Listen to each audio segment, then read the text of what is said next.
area. So let's welcome again Karen and Sally.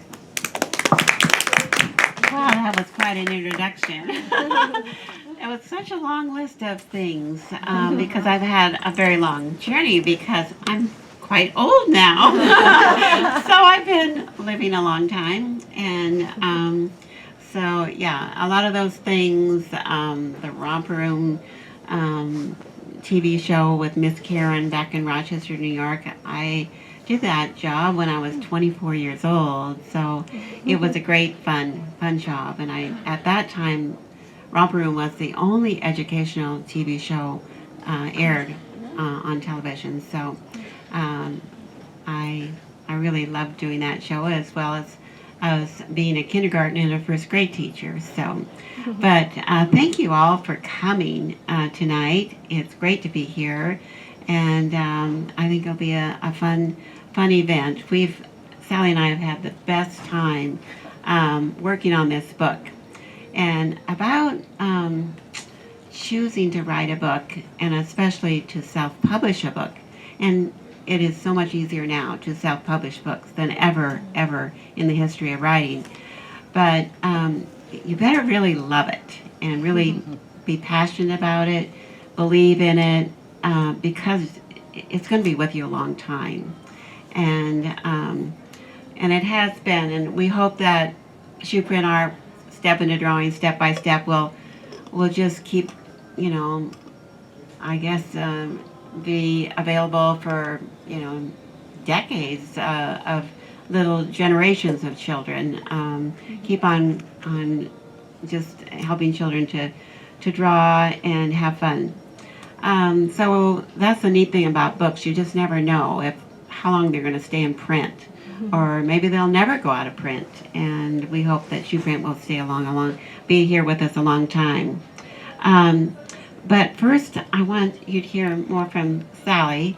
It was amazing miracle that we were connected in West Seattle. We were both living in West Seattle at that time, and we hadn't met one another, but I was at a UPS reunion down in Tacoma and met her sorority sisters and found out that we're sorority sisters. We're both Tri-Delts, and Sally's older sister was in my pledge class at the U of W, and Sally went to UPS.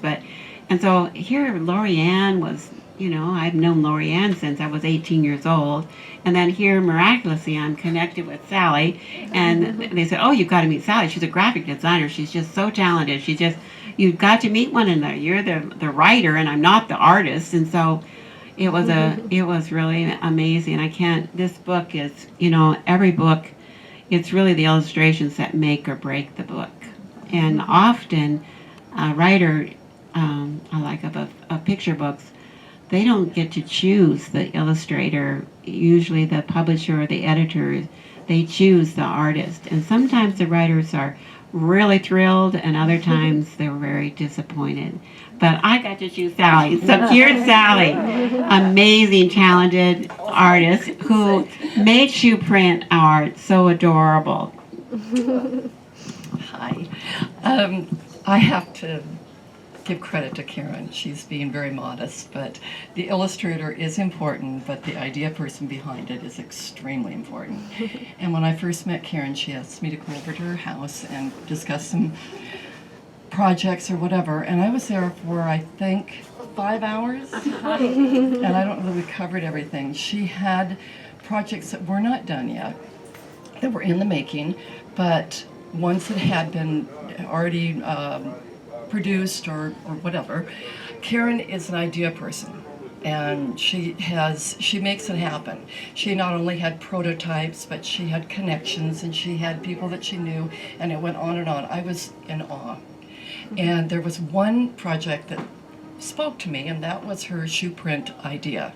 And I thought, that is really clever, and she had Shoeprint concepts that she showed me that were just fabulous. I mean, to think you could... They weren't fabulous, they were just sketches. Well, they were sketches, but they were a beginning, and it was exciting.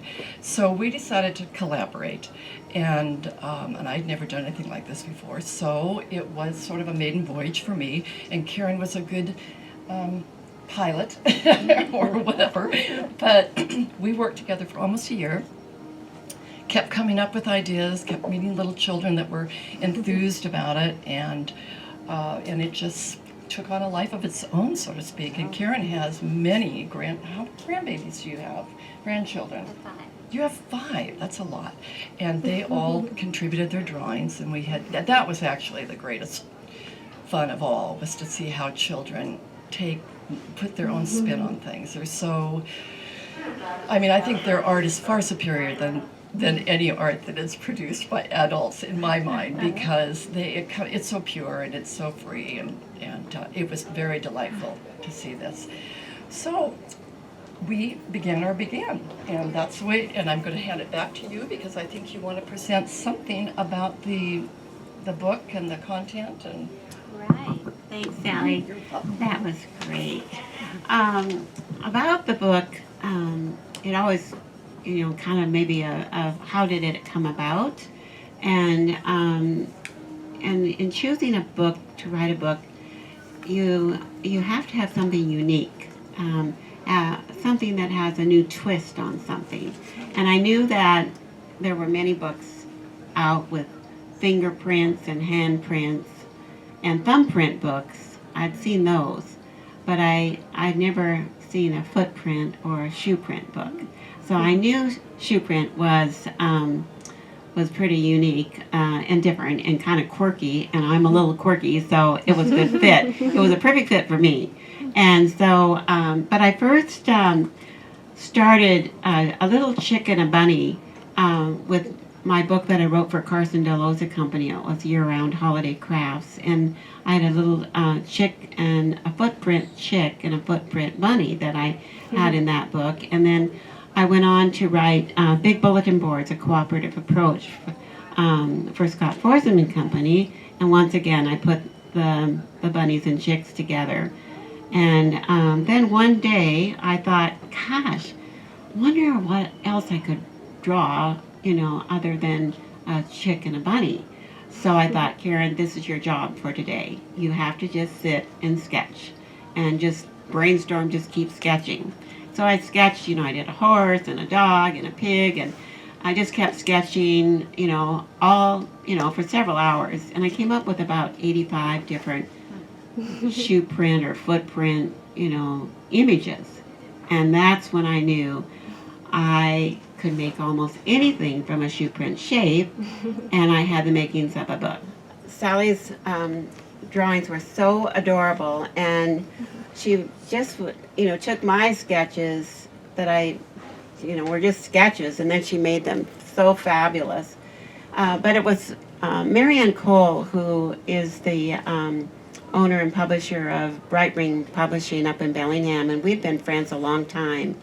And she saw Sally's illustrations, and she said, Karen, I think Sally's illustrations are going to intimidate children. And she said, that they'll never be able to, Sally's a professional graphic designer and artist, and their drawings are never going to come up to her level, and that's going to be disappointing. She said, I think what you should do is, I think that you should have children, gather up children, which I did from all across America, relatives and friends in all the various states in the country, and a variety of ages from actually 3 to 15, do the images. And I gave these children the steps to follow, but it was in black and white. And so then they could do the steps one step at a time with pencil, and then they were able to use paint or crayons and then add their own creativity to the drawings. And then we put their drawings in the book page by page with just their first name and their age. So then children can see how old the child is and their work. Now, in this book, our purpose really isn't to create professional artists. Some children may become professional artists because of shoe print art, but But doing these art drawings, it's really good for boys and girls to develop their hand-eye coordination, their small motor skills, finger dexterity. It's just an important, fun way of developing those skills that all little children must learn to do. And then to add their own creativity and use their own imagination. That it's so special. So it's not just programmed that they all had to have, black and white zebras, or blue whales or whatever. They add their own creativity and imagination to their drawings. We started with the easiest, the balloon, the ghost, the mummy, and kind of put them into categories. But these are all the drawings done by Sally.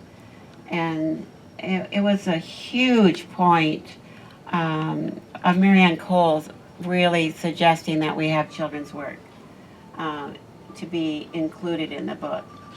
Whatever job you do, if you're a writer or an artist, you just should make it fun. And Sally just took off. She would say, I just love this project. I just love every single one. That's so much fun. I'm having so much fun. But she was making things far more elaborate. And I kept saying, I just had to kind of like tone it down. And I had to kind of stand her down and say, Sally, these kids are like 4 and 5 and 6. And you're putting too much detail. We just have to do just the bare minimum here. So this is a little bit about my background and Sally's background, the price of the book, and some other more images. We felt covers are so critical in books, and so we wanted to show the images and how they were, simple, cute, fun, and really see the shoe print shape. And so we just added them to the back side of the book. And then we have 3 endorsements from artists, which was really special. It's always good to have some endorsements on your book that people can read who are experts. And then we also connected with soulsforsouls.org. And that just came just one day that, oh my gosh, shoe print art, step into drawing. And Souls for Souls, there are millions of people in this world going barefoot, and there's lots of organizations, nonprofits, that are trying to raise money for people that need shoes. And so I did some research and then contacted soulsforsouls.org, and they were thrilled about it. But, I'm a little press, hide and seek press. This is my only book. They didn't want to connect with something that they wouldn't be proud of, but we had to send Sally's images, and they really impressed the people at Souls for Souls, and so they have a page in the book too, and we're very proud to have a part of the profits to go to their organization, and they're just really, we're so proud of their work. And worked so, for hours. One mother told me that Belle, I think, did. It was. I think no, it wasn't the mermaid. It was a sea animal, and I think it was the lobster. And she must have drawn the lobster 50 times before she was pleased, and finally turned it in. But they took this work very seriously, and that's going to be published in a real book, and children all over the world will be seeing their drawings. So they really worked very, very hard, and it was so special to have their work shown in the book. The one on the right, her grandmother is a watercolorist, and so she did hers in water paints. And most of the children use crayons, but we have a few children who use water paints, and pretty special. But that little child especially had learned how to watercolor because of her grandma. We also have stick puppets and then refrigerator magnets, so the smaller ones are better for those items. But you can also take your child's shoe, take the shoe off and trace it around their own shoe, and then do their drawing that way. And I suggest that you just have a light line because you don't want it to be too dark, because you just want a light line to follow the shape and then begin the steps in pencil. Just follow the